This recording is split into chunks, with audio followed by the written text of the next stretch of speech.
of a Spider-Verse is well within the mainstream, but over a decade ago, it was hardly the case, with the idea of a superheroic multiverse being left only to one TV episode, and in our case, one video game. Spider-Man Shattered Dimensions came out at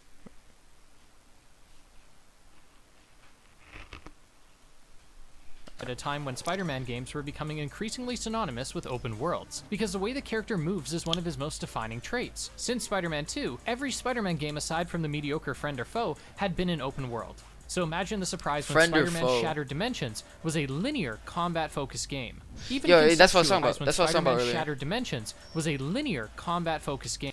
This dodging right here, that dodging was so good, bro. Like, it wasn't an Edge of Time, which, like I said, Edge of Time was still a good game in my opinion. I thought the story was immaculate, but, bro, this dodging would have been so fire, bro. He was hitting him with the... No, my bad. Even conceptually, if you were to tell me you're making a Spider-Man game with minimized that's Wolverine right there. Y'all didn't catch that. I remember that. I remember seeing this, be like, oh, that's Wolverine. This was fire, bro. This game had details. It was so, like, it was so comic booky, bro. This is like such a like this is really a comic book game, bro. Genuinely. Like I feel like this is like such an amazing example of one, cuz it's literally like a comic book. Like the Amazing Spider-Man, bro, he was literally like he had like the outlines and stuff too. Like the black outline. So it really looked like a comic for real. Universal and no open world, I'd call you crazy. Well, as is often the case, I was dead wrong. Because in spite of what you might think, this game kicks an unbelievable amount of ass. On an otherwise normal night, Mysterio breaks into a museum to steal the Tablet of Order and Chaos. A tablet with the ability to warp both space and time. Why is it in a random museum? Who gives a shit? When Spider-Man swoops in to save the day, the tablet gets broken, causing its pieces to be shattered across different dimensions, all home to different Spider-Men.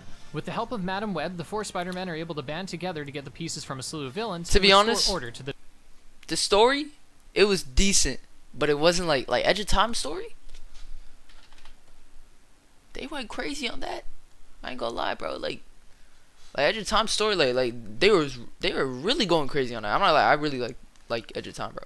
I was talking about it earlier, and like, bro, it was just cool. It's fire. Dimensions. You'll notice the phrase dimension being used interchangeably with multiverse, Spider-Verse, or just universe, and it's because as far as Marvel is concerned, that's what dimension means. The four Spider-Men are amazing. Yeah. Wait, what's this? Noir, 2099, and Ultimate, who offer their own playstyles, enemies, and art styles across 14 different levels. The game that's what dimension means. The four Spider-Men. Yeah, what? There's an outline. I'm pretty sure there's an outline. Yeah, you can see it. Yeah. Okay, I'm just being dumb. Alright, yeah.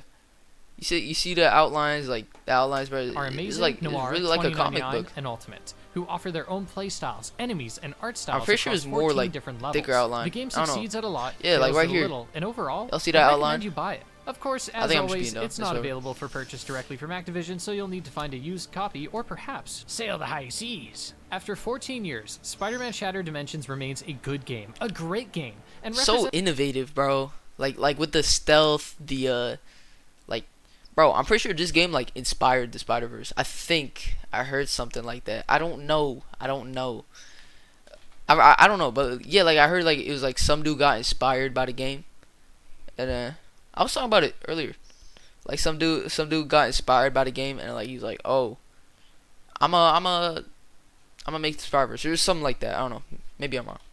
I probably am. I don't know. It's a style of Spider-Man game I think we need to see more of these days. It's something along those lines, sweet, linear, but not without depth. That's actually where I want to turn my attention of these days. It's short, sweet, he just linear, jumped through the wall. Depth. And that's actually where I want to turn my attention to first. The reason an open world seems synonymous with Spider-Man is because moving around New York City is as integral to the character as his list of villains. Spider-Man without his webs is just man, so it seems insane to have a linear Spider-Man game. But what I initially failed to consider is that there's a ton of room for more variety than if the game was simply within New York. When a game takes place in an open world, it's often going to have limits, not with how far you can go, but with how far the game can go. Most open world games have missions that take place entirely in an open city, but having a series of set levels allows developers to take you all around the world. In Shattered Dimensions' case, it's a jungle, a mine, the future, the past, a game show, SHIELD HQ, and because we only get a slice of each, every level feels unique in some way. But they can only feel unique when set alongside something we know, and that's where the Amazing Spider-Man comes in.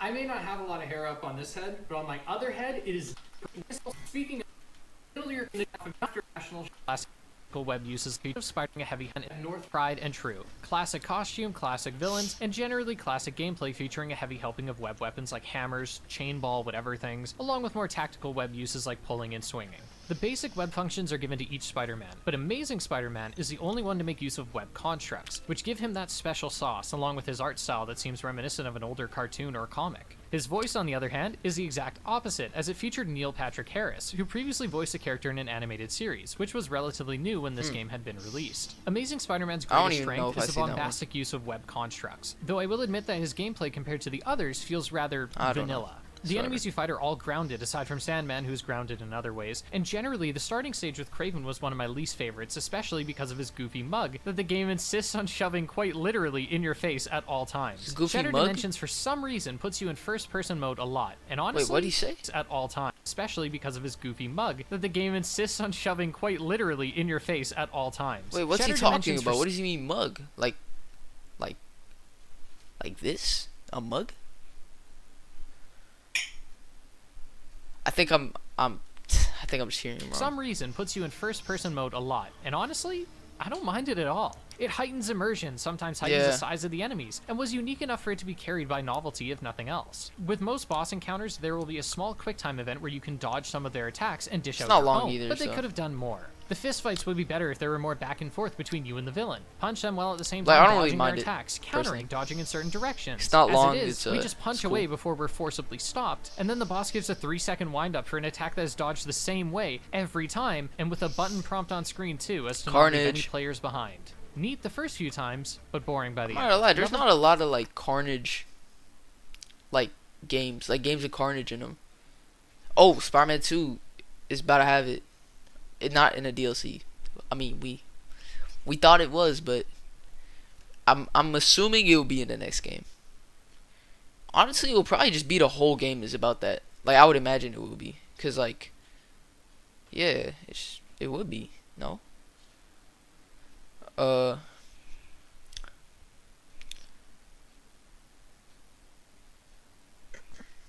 second, my bad. I'm trying to think of what I was just talking about. What was I saying? I was saying something like, oh yeah, Carnage. Yeah, it's probably gonna be in the next game. Probably gonna be the whole game, I would say. Cause like if they didn't do it as a DLC in this game, it's probably just gonna be the next game is just gonna be fully about that. But I mean, what else have we had with Carnage? We had the Neversoft one. I'm pretty sure it had Carnage in it. Amazing Spider-Man 2, but that game was just a little bit. Yeah, but yeah, I'm not gonna lie. This game had Carnage in it though, which is cool. There's not a lot of Carnage in like games. Design-wise, I found the amazing levels to be rather repetitive, as the color beige will be present across all of it. The jungle is the most unique environment, but the Sandman and eventually Juggernaut levels blend together enough for me to feel like the environments for the two could be swapped without jarring players. The Amazing Dimension isn't the only victim of this, but I believe it doesn't have the same excuse as the others. The Amazing Dimension has room for more interior fights, brighter colors, a less saturated palette, but what is here still entertained for mechanical depth more than anything. Fortunately, the other dimensions are not nearly as vanilla idea-wise, and we can look to the Noir universe to see how the monochromatic color palette can aid gameplay and provide an excuse for any aesthetic gripes. But this game was so universe, innovative. As you might imagine, stars Spider-Man Noir, voiced by Christopher Daniel Barnes, who just fucking kills. Christopher Daniel Barnes. He voices Spider-Man 2099. I didn't know his name when I was talking about it earlier. I didn't know his name. I just knew he voiced Spider-Man Noir as well. I mean, yeah, I just thought their voices sounded the same. And Josh Keaton's voice is amazing. It here. I mean, look, it might be a more mature voice, and maybe it has something to do with growing up watching the 90s. Kills it here. I mean, look, good dive. Yo, Spider-Man Noir would probably be a fire swimmer, bro. That was a good dive.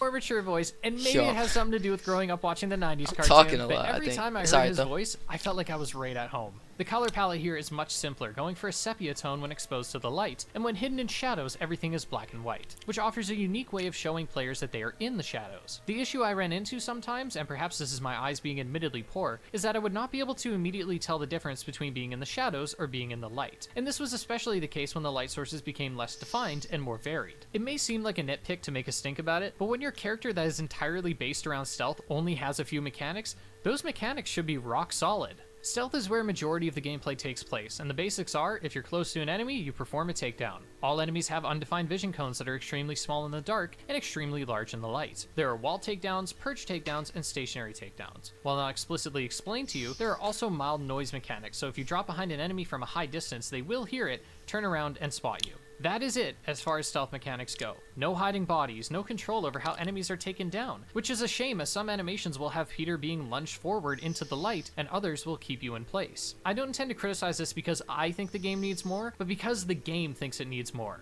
At many points, especially as you move forward with the noir levels, you'll notice that open combat, which is explicitly discouraged, is presented more and more. In a vacuum, it offers good variety, but why would we engage in combat as noir when combat is all we do as the other Spider-Man? Don't get me wrong, there are differences between their fighting styles. I don't mind but when that. this is the only time we get stealth, why should we be afraid to make those levels only stealth? I admired some of the open combat sections and boss fights, but I appreciated the stealth sections far more because it was thematically correct and was a unique twist on the character. I mean, I would have liked to have seen a bit more of it. And I didn't mind it. Especially when we consider that the combat has much more to offer. I mean, sometimes, like the levels, right?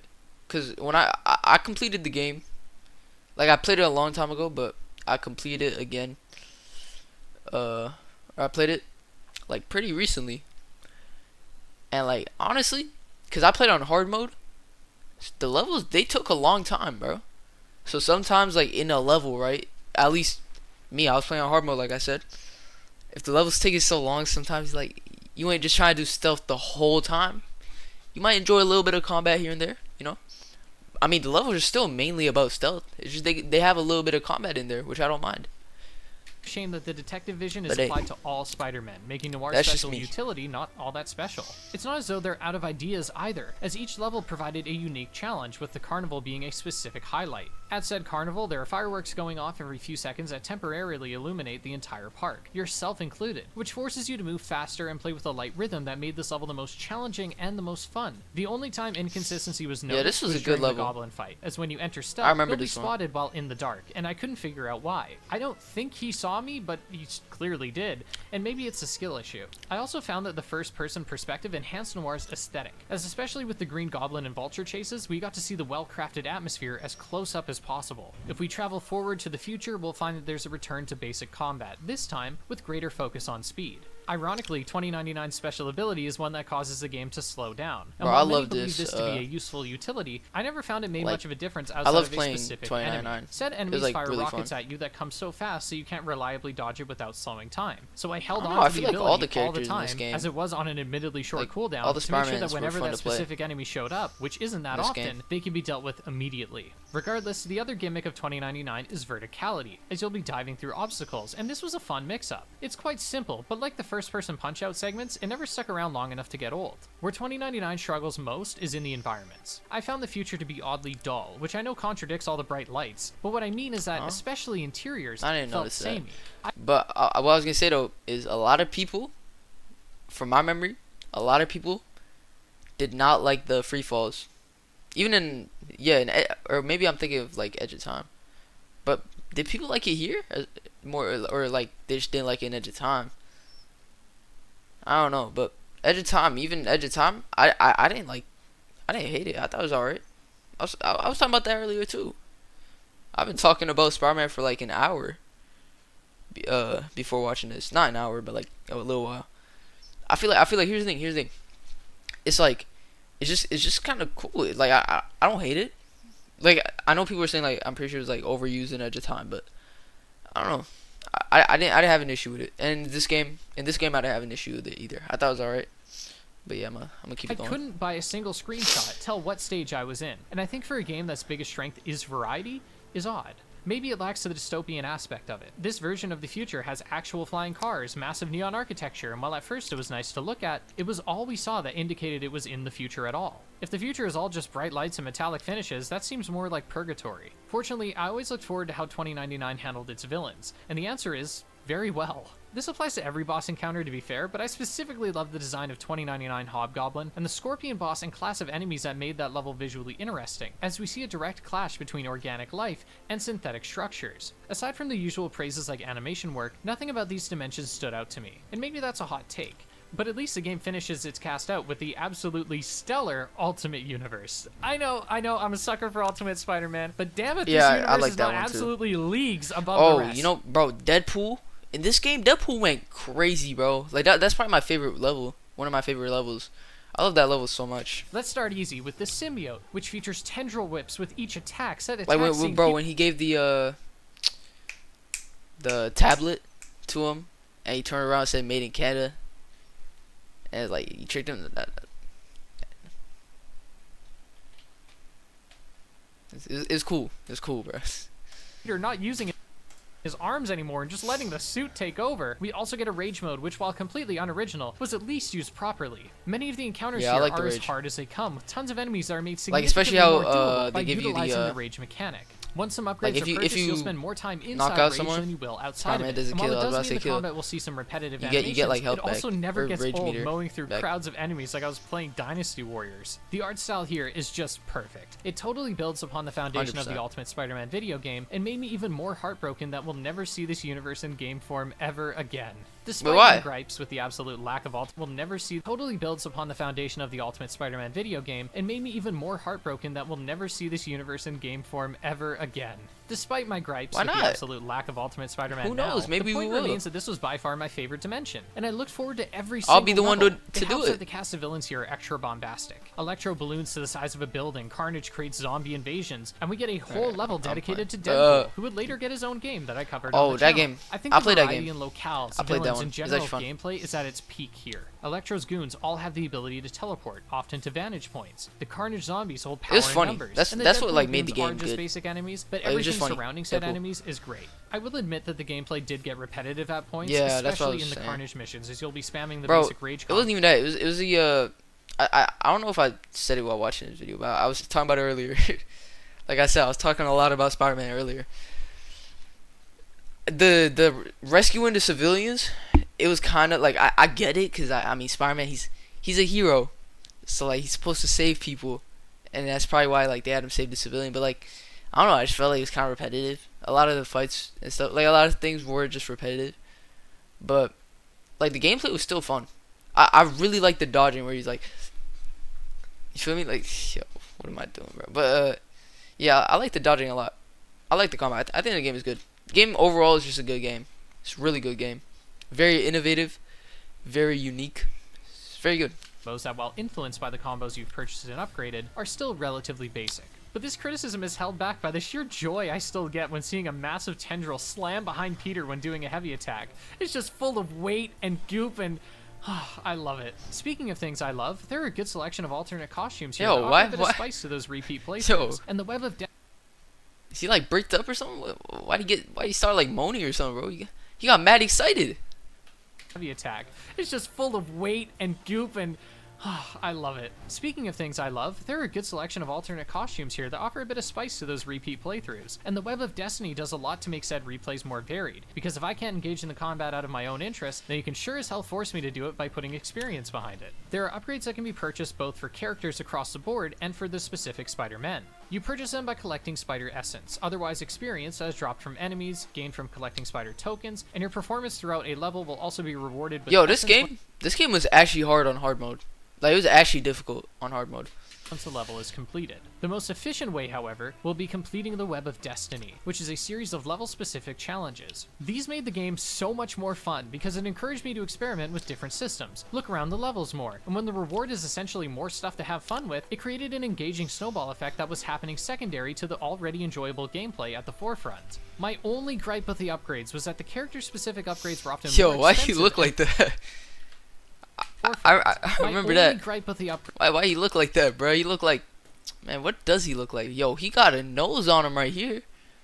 Yo, his nose going all the way to his lips. Damn, bro.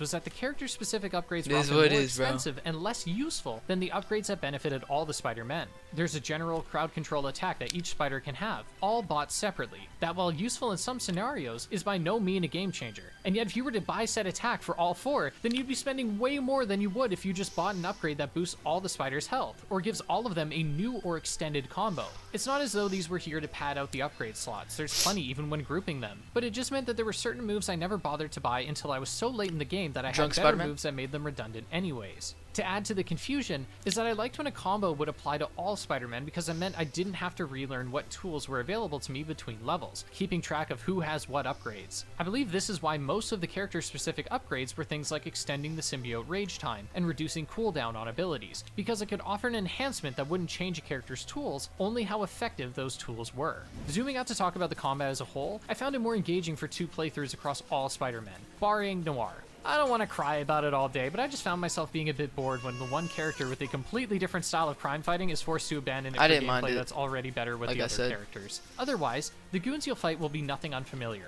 Basic enemy, big enemy that needs to have their guard broken, bigger enemy that functions like a mini-boss. It's all here, but I'd argue that the aesthetic differences in these archetypes between levels excuses any criticism of redundancy, especially when there are, albeit minor, gameplay mix-ups to pad it out. The mini-boss-like enemies reward you with a flashy takedown once defeated, and each spider has a different takedown to see. The symbiote zombies can grab you, the electro babies can teleport, and the scorpion babies can drop acid bombs. Ranged enemies are sure to hit you plenty, but their damage is low, meaning their presence wasn't much more than a high-priority annoyance. And I really only bring this up because if their damage was higher than that, genuinely, they would be the biggest pain in the ass, and I'm glad that Beanox was able to strike that perfect balance. I say the bullets hit you a lot, but if you're good, you'll be able to dodge said bullets with the dedicated dodge and roll mechanics, but that's only theoretical. In practice, the dodge mechanics are extremely, pardon the pun, hit or miss. Sometimes just tapping before an enemy would attack would work, other times I would have more luck holding it the whole time, and other times, no matter what, I would be hit.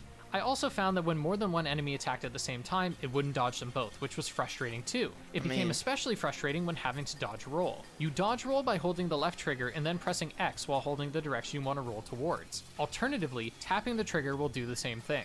This move is used for heavy attacks that cannot be normally dodged and are indicated by the Spider Sense logo over Spidey's head. When a regular attack and a heavy attack come at the same time, you gotta pick which one you want to dodge, because half the time you don't even have to look at the Spider Sense thing. Even in one-on-one fights, the dodge showcases that it doesn't necessarily give high frames, and instead just quickly repositions you. The other issue with this dodge defense stance is that the lock-on is a massive pain in the ass and often doesn't work.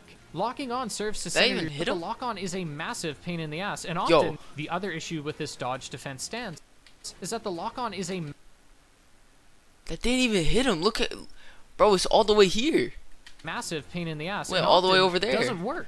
Locking on serves to center your view on an enemy, but it will not stop you from punching the air behind you instead of the enemy directly in front of you. My gripe here is minor, especially given that most attacks don't do that much damage. But a game like this benefits most from discussing what doesn't work, because this video would be an hour long if it focused on all the minute things it does flawlessly. Speaking of which, boss fights, they're good, sometimes even great. Generally, they function the best when it's just you and the villain mano-a-mano, locking onto the target and circling them slowly, waiting for somebody to make a move, letting that fuse burn until the explosive clash occurs. It was tantalizing against the Juggernaut, but one thing about the boss fights that always rewards players is when that once difficult task becomes something conquered. Why is the second playthrough of, say, a Souls game fun? Because now you know the tricks, and you can experiment with the goal of not just beating the boss, but beating them well, more efficiently. I find it annoying when trying to take down Souls games and stuff, like, it's also like, you know, it's like you can do a lot of things too, like yeah, that is true, but like it's also, I feel like part of what makes it enjoyable is like, you know, how like you can do different builds and stuff. 1 second though.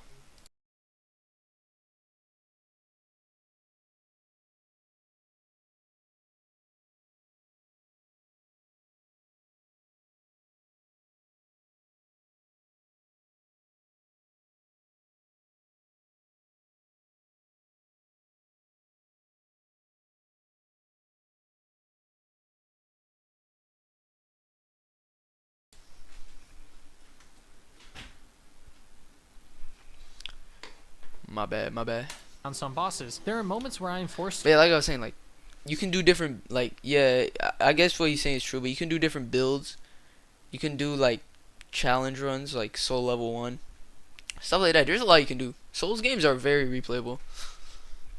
Wait around, specifically against Carnage, where he enters a pod, which forces us to defend shield agents who will eventually get him to come back out. I understand having multiple phases to a fight, but this fight, like many others, already has multiple phases. I was having so much fun thinking, holy shit, I'm doing a lot of damage, but my fun was damn near halted.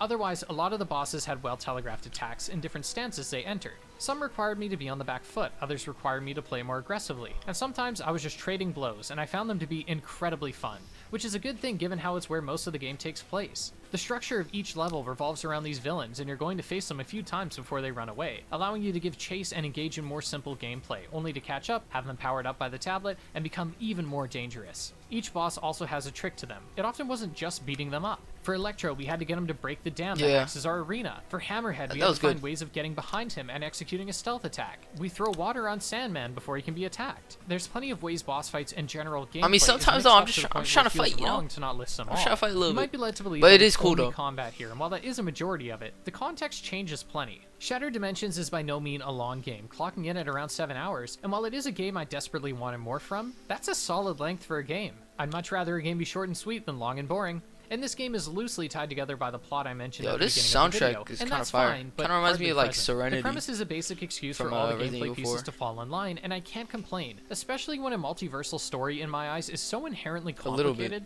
that you either get right into the weeds with it or keep it basic. Shattered Dimensions. It's like what? It's like the theme that comes up when you like the soundtrack that comes up when you like go to the upgrades menu or something like that. But yeah, I'm not lying. Sounds good. Sounds good. Keep things simple, and it works in the game's favor.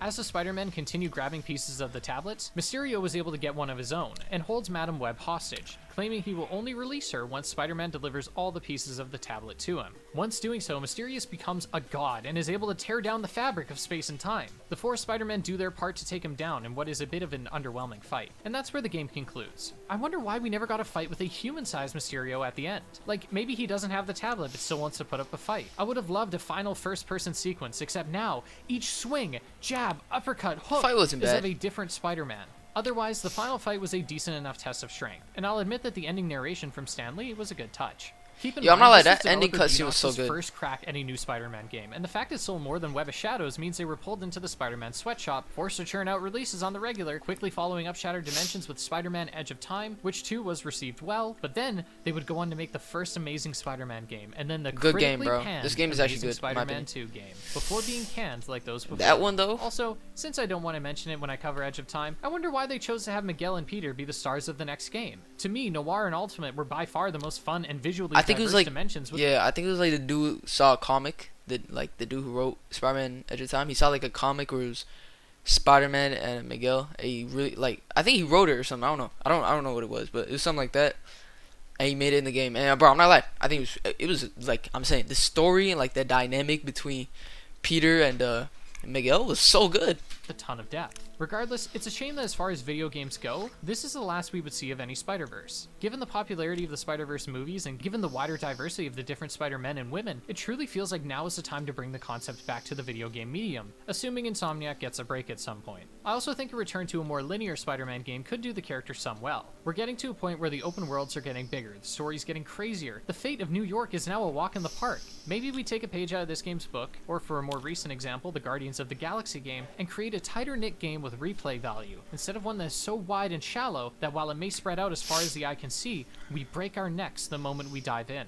Ultimately, by the time I finished Shattered Dimensions, I found myself appreciating it a lot more than I did as a kid. And while that is the case for pretty much every Spider-Man game I've covered, I'm still happy to see that trend continue, and I certainly hope it continues into Edge of Time. Alright, that was Spider-Man Shattered Dimensions 14 years later. I'm not gonna lie though. That Deadpool fight? Oh wait, let me show the ending cutscene, bro. Ending. Wait. Spider-Man Shattered Dimensions. Ending scene.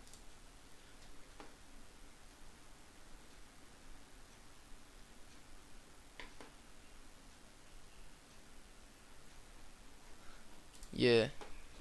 He said with a word. Not bad, webheads. They fought their way from one dimension to the next, faced a number of their most fearsome foes, and found the final fragments of the fabled Tablet of Order and Chaos. But they're not done yet. Remember, there's still a damsel in distress, so what are you waiting for, heroes? Hop to it! What now? I can't give the final tablet piece to Mysterio, but if I don't, it's lights out for Madam Web. Think, Spidey, think. After years of pretending, of faking my way with special effects and stage magic, To have a taste of the real thing. I can't wait any longer. The Where is ending it? cutscene was good, I bro. want that tablet. Don't say I never gave you Wait. anything. I see the Universe to remake in my image. I will devour every. The palpable power of force and So you saying like it would have been cool? I'm not like that would have been a good idea. Like if here like they showed you beating him up, like you get to beat him up.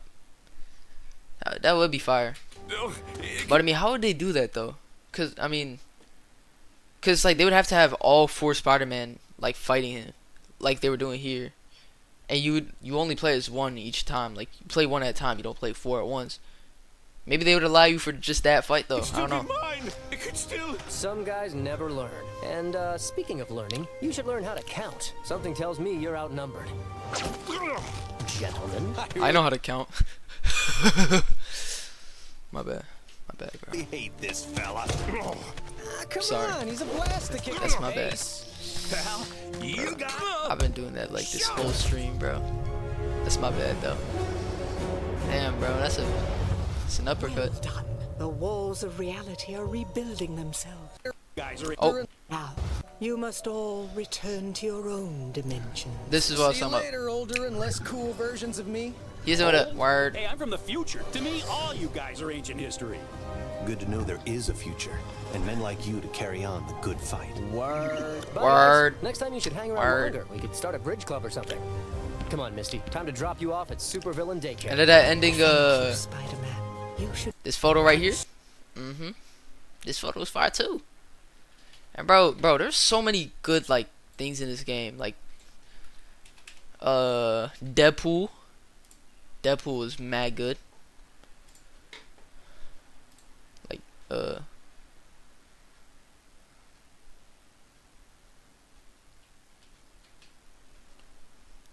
second. It's man, I don't know why YouTube does this, bro. It just starts loading for a while. Oh, here. Television, you are a cruel. Spider-Man, you ruined my broadcast and you deserve your prize. The fragment? Oh, yo, I don't know why that scared me. I remember that too. I think I was watching someone play the game after I beat it. Where am I? Yoo-hoo! Watch me, mommy, watch me! Ta-da! Live and in person, the one, the only, Deadpool! Oh, look at you. What about me? Nah, I thought you'd be taller. Oh, well, we just won't use a lot of wide lenses. Deadpool! Damn, Thank bro. you, thank you. Don't With the throw hating, flowers, too. Just send money. Don't take this the wrong way, but you seem a couple pieces short of a pie. I demand satisfaction! Deadpool is mad tall here. Deadpool, go to bed school. What, it rhymes? Kind of. Have to, floss. Don't run away like a sniveling coward just because I was whipping your hiney. I'm not running away. I'm just gonna go find a dictionary so I can look up sniveling. Sniveling. Hiney. I ain't gonna lie, bro. This game's good, bro. I mean, this level is so good. They low-key like got the Deadpool character For the right. entertainment of others in the comfort of your own home. Follow me to pick up your prize. Can the prize be stuffing a sock in your mouth instead? This is what I was talking about. Here he is. Yeah, bro. the They just did his like character and like personality Down right. but not out. The man, the myth, the legend, the non-mutant superhero. Do villains find me this annoyingly talkative? Don't answer. All right, ugly McEvilstein.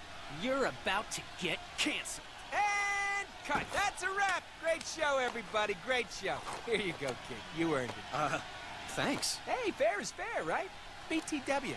What's the big deal with that thing, anyway? Well, it's a long story. Basically, it gives bad guys extra superpowers, so I have to... Wait a sec. This is a prop. Oh, Shit, candy bro. bar. Gonna get a candy bar. Snap, crackle, chop. I love this. Finally, someone to laugh at my jokes. Hey, what's green and makes noise? What? The Incredible Honk. Kill him. Kill him. Kill him. This is actually probably my favorite level in the game, bro. did the day as in terror. This level is mad good. I'm not gonna lie, bro. I kinda wanna do some shadow boxing again. I was doing that with Oscar's Wrath, but it's time for Shattered Dimensions now. Who shot Punch? Vulture. He had a first person cutscene. In fact, that would be perfect.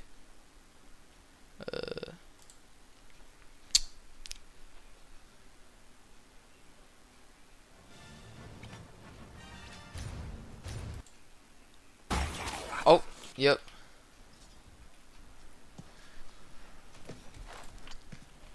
I got a bad feeling about this. It's time for the vulture to feast. Yeah? Eat this! Keep squawking, bird brain. Oh wait, what? Where's the first person? I'll cut you.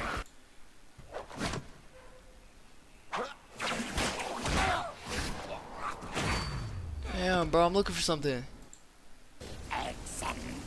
Oh, it's here.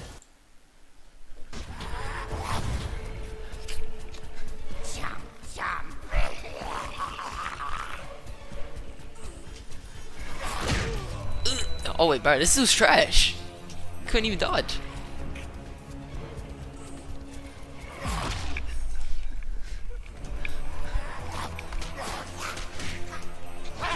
Really? Good. Buddy.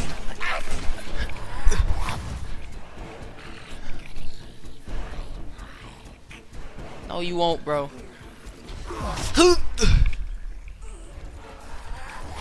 I thought you were dead, Judy, but at least I get to beat the hell out of someone. Wait.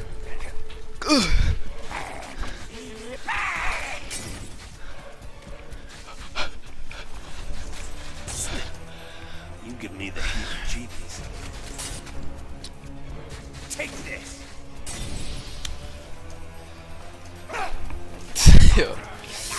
Vulture was actually such a good fight. The camera. Take this! This should be good.